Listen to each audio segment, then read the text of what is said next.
Hello दोस्तों। मेरा नाम समा है और मेरी उम्र 38 साल की है। मैं एक विधवा हूँ। मेरे पति का कई साल पहले देहांत हो गया है। मेरा एक 18 साल का बेटा है जो देखने में सुंदर और तागरा है। एक दिन जब मैं अचानक बेटे के कमरे में गई तो मेरी आंखें फटी की फटी रह गईं। उसके हाथ में 9 इंच लंबा रोड जैसे मजबूत। मैंने तभी सोच लिया कि मेरी सारी खामियां यही पूरा कर सकता है। तो चलिए मैं आपको बताती हूँ कि शुरुआत कैसे हुई। हमारे पास कपड़े का कारोबार है और हमारे घर की हालत अच्छी है, इसीलिए हमें किसी चीज की कमी नहीं होती। मैं अपनी सास और बेटे के साथ एक बड़े घर में रहती हूँ। हमारा घर गली के सबसे आखिरी छोर का है, जिस वजह से यहाँ शोर शराबा कम होता है। हमारे घर के ठीक बगल में एक छोटा सा खेत भी है। मेरे बेटे का नाम है समीर, लेकिन हम उसे प्यार से सभी कहते हैं। वह 18 साल का है, मेरी तरह लंबा और पतला है।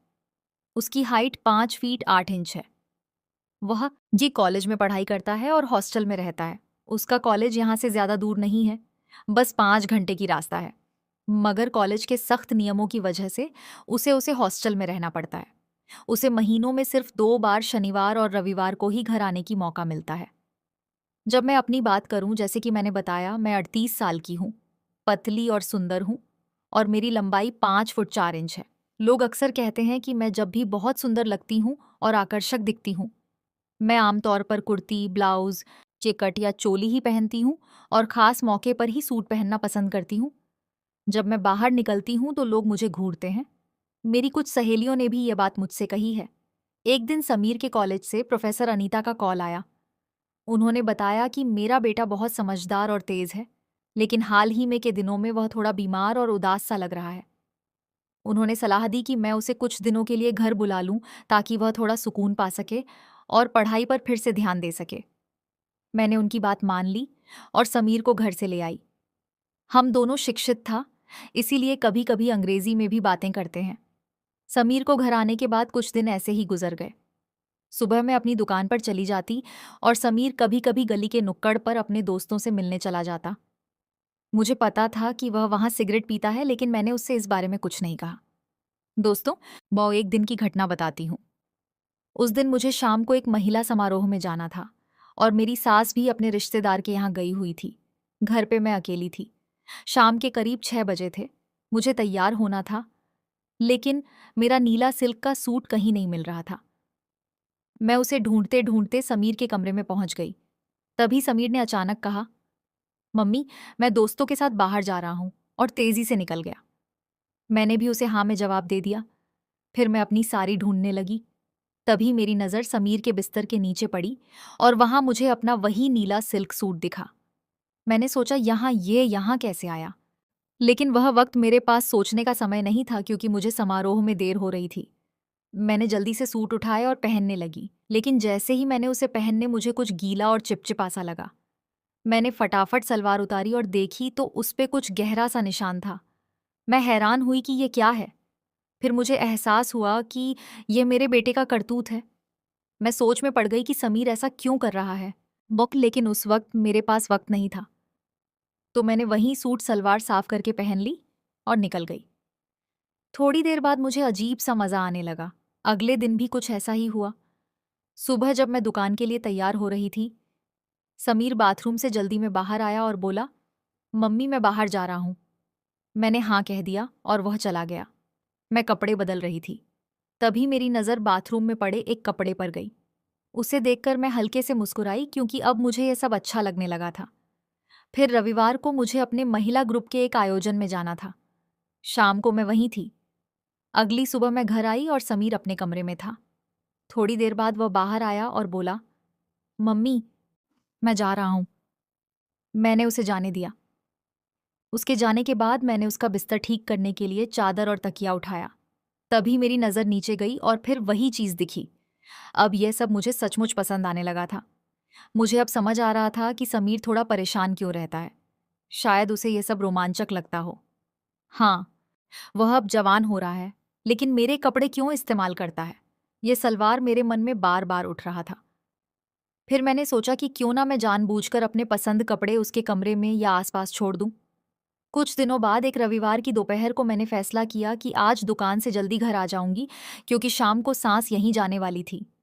मैंने दुकान की लड़कियों को कह दिया कि आज मैं जल्दी जा रही हूं और शाम को नहीं लौटूंगी तो वे दुकान संभाल ले। शाम को मैंने कुछ नया करने का सोचा।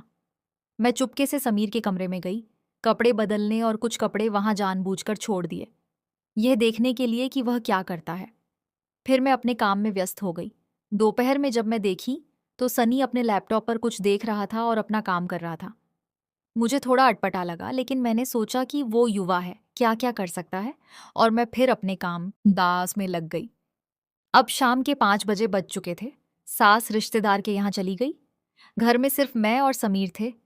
इस मौके को देखकर मैंने सोचा ये आज कुछ अलग करूं। मैंने ऊपर एक ब्लाउज पहना और नीचे एक फिटिंग वाली सलवार। फिर शीशे में खुद को देखा, हल्की गुलाबी लिपस्टिक लगाई, माथे पर छोटी सी बिंदी सजाई और बाल खुले छोड़ दिए। सच कहूं मैं बहुत खूबसूरत। तभी समीर आया। मुझे देखकर दंग रह गया। उसने मुझे ऊपर से नीचे तक देखा और कुछ पल तक बस मुझे देखता रहा। मैंने कहा, अरे समीर, ऐसे क्या भूल रहा है, चाय पिएगा? समीर ने जवाब दिया, नहीं, मैं बाहर टोटल पर पी लूंगा। मैंने कहा, नहीं समीर, ऐसा नहीं चलेगा। आज तू मेरे साथ चाय पिएगा। और हाँ, मुझे पता है तू सिगरेट पीता है। अगर पीनी है तो अपने कमरे में पी लेना। फिर मैंने कहा, चल समीर, गैलरी में चलते हैं, चाय पीते हैं। हम दोनों गैलरी में गए। मैंने उससे पूछी, समीर, आज तुम्हें कोई परेशानी तो नहीं? उसने कहा, मम्मी जब आप हो तो मुझे कोई चिंता नहीं होती। मैंने कहा, अरे मैं तेरी माँ हूं, मुझसे कुछ भी कह सकता है, शायद मैं तेरी मदद कर सकूं। लेकिन उसने कुछ नहीं कहा। हम दोनों चुपचाप खड़े रहे। सामने हमारा खेत था और वहां एक छोटी सी कुटिया दिख रही थी। तभी वहां 2 कुत्ते आए। थोड़ी देर बाद नर कुत्ता माधव को साथ खेलने लगा। आप समझ ही सकते हैं। समीर बड़े गौर से उन्हें देखने लगा। मैंने अचानक कहा, समीर सुन तो। लेकिन उसने अनसुना नहीं की। उसका सारा ध्यान बस उन कुत्तों पर था। तभी मैंने जोर से कहा, समीर, अरे तू मेरे कपड़े के साथ करता है ना? वो चौंक गया और बोला, हाँ। फिर एक पल के लिए घबराकर मेरी तरफ देखने लगा। मैंने कहा, अरे साफ साफ बोल, मुझे सच जानना है। समीर शर्मिंदा सा होकर सिर झुकाए खड़ा रहा और धीरे से बोला, हाँ मम्मी। मैंने कहा, समीर, मुझे सब सच सच बताना। बिना हिचक के बोल, अगर करता है तो शर्माने की। हाँ, क्या बात है? वह थोड़ा रुका, फिर सिर झुकाकर बोला, हाँ मम्मी, मैं करता हूं। मैंने कहा, समीर ऐसे नहीं, मेरी आंखें देखकर बोलो। वह चुप रहा। मैंने फिर कहा, समीर बस एक बार साफ बोल, डर क्यों रहा है? मुझसे डरने की क्या जरूरत है? वो फिर थोड़ा रुका, मेरी तरफ देखा और बोला, हाँ मम्मी, करता हूं। मैंने कहा, अच्छा चल, आज मैं तुझे सच्ची खुशी दूंगी। समीर ने हैरानी से पूछा, सच्ची खुशी? मैंने कहा, हाँ समीर, आज मैं तुझे असली मजा दूंगी। चल अंदर आ। वो हिचकिचाया, मम्मी। लेकिन मैंने कहा, अरे फिर से टेंशन ले रहा है। ठीक है, पहले चाय पी ले, मैं तेरे लिए चाय लाती हूँ, फिर सिगरेट पी लेना। उसके बाद माँ अंदर आई, जब मैं बुलाऊं तभी आना। मैंने उसे एक कप चाय उसे और दे दी।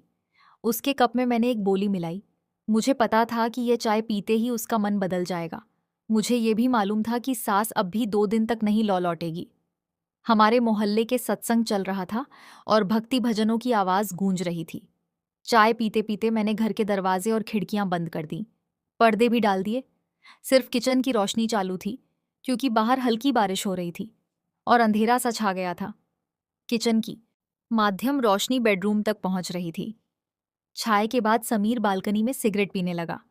मैंने उसे आवाज दी, समीर अंदर आजा, मैं इंतजार कर रही हूं। वह अंदर आया। मैं बेड के पास दीवार सेट कर खड़ी थी। समीर मेरे पास आया और मुझे देखने लगा। मैंने उसका हाथ पकड़ा और उसे अपने पास खींच ली। नीचे सत्संग और भजनों का शोर था और ऊपर हमारे बीच एक अलग सी माहौल बन रहा था। थोड़ी देर बाद हम शांत हुए। समीर बहुत खुश था। आज मैंने उसे जिंदगी की असली खुशी दी थी और मैं भी कई सालों बाद इतनी खुशी हुई थी। फिर कुछ देर बाद समीर बोला, मम्मी मैं थोड़ी देर बाहर जा रहा हूं। मैंने कहा, हाँ ठीक है, जा थोड़ा घूम। अब मैं बहुत खुश थी। सहयोग से आज रात में समीर अकेले थे और समीर बाहर से घूमकर वापस आया। फिर हम दोनों खाना खाने बैठ गए। मैंने कहा, आज रात भर में सिर्फ हम दोनों हैं। समीर ने जवाब दिया, मम्मी बढ़िया, आज मजा आएगा। मैंने हाँ, समीर आज जमकर मजे करेंगे। फिर उसने बाहर जाने को कहा। बोला, मम्मी एक गुजारिश है। मैंने पूछा, क्या बेटा बता। उसने कहा, मम्मी एक चीज़ करूँगी। मैंने कहा, हाँ बोल क्या। फिर मैं बोली, आते वक्त विस्की लेके आना, आज थोड़ा पियेंगे। मुझे पता है तू दोस्तों के साथ पीता है। समीर ने जवाब दिया, हाँ मम्मी ज़रूर। फिर उसने कहा, मम्मी आज तो मेरे साथ सिगरेट भी पीना, मुझे पता है तुम भी पीती हो। मैंने कहा, हाँ समीर तू तो कहेगा वैसा ही होगा। फिर एक और बात बोला, मम्मी आने के बाद मैं तुम्हें एक खास सिगरेट भी दूंगी। रात हो चुकी थी, रात को 10 बजे बज गए थे। मैंने समीर को मैसेज किया, बेटा कहाँ है। उसने जवाब दिया, मम्मी रास्ते में, एक दोस्त मिल गया था इसलिए थोड़ी देर हो गई। मैंने लिखा, ठीक है। उसने फिर कहा, मम्मी आज हल्का खाना खाएंगे। है, मैंने कहा, ठीक है जैसा तू चाहे। फिर मैं मैसेज किया, आज तू अपने पापा की जगह लेना। उसने स्माइली भेजी। थोड़ी देर बाद वह घर आया, साथ में विस्की, माइन और प्रिया भी थी। मैंने कहा, समीर तू पहले फ्रेश हो जा, मैं भी अभी तैयार होकर आती हूँ। मैंने कपड़े बदल के और डाइनिंग टेबल सजाई। तब तक समीर भी आ गया। फिर हमने साथ में पीना शुरू किया।